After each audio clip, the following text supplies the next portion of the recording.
ভোটারদের ভয় দেখানোর অভিযোগে পঞ্চায়েত প্রধানকে গ্রেফতার করা হলো। দেউলি গ্রামে পঞ্চায়েত প্রধান হাফিজুল মোল্লা তাকে গ্রেফতার করা হয়েছে। ভোটারদের ভয় দেখানোর ভিডিও নির্বাচন কমিশনের হাতে আসার আগেই গ্রেফতারের নির্দেশ।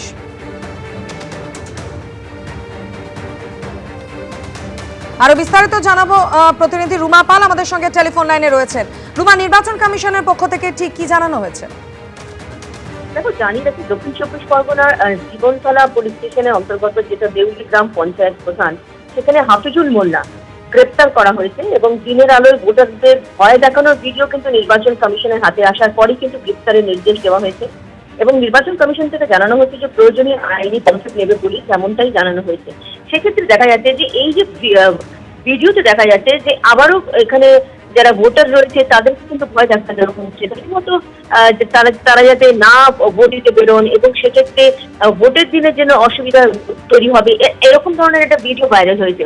দেখো, বারবারই দেখা যাচ্ছে যে নির্বাচন কমিশন তাদেরকে কিন্তু একেবারে নির্দেশ দেওয়া হয়েছে যারা ভোটারদের ভয় দেখাচ্ছেন। বারবারই বলা হয়েছিল কমিশনের তরফ থেকে যাতে কনফিডেন্স বিল্ড আপ করা যায় এবং ভোটাররা যাতে যেদিন ভোট হবে সেদিনকে যাতে নির্ভয়ে ভোট দিতে পারেন।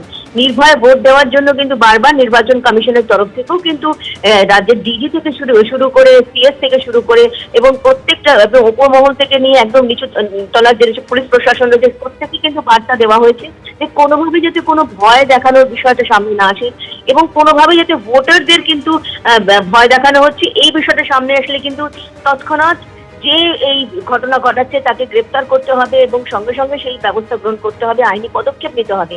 সেই সুবাদেই দেখা যাচ্ছে যে একের পর এক কিন্তু কাল রাত থেকে দেখা যাচ্ছে যে বিভিন্ন জায়গায় এই ধরনের ভিডিও ভাইরাল হচ্ছে যে তারা কিন্তু শাসক দলের হয়ে তারা ভোটারদের ভয় দেখাচ্ছেন।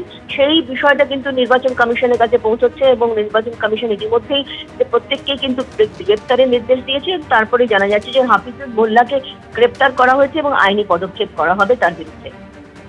ধন্যবাদ রুমা।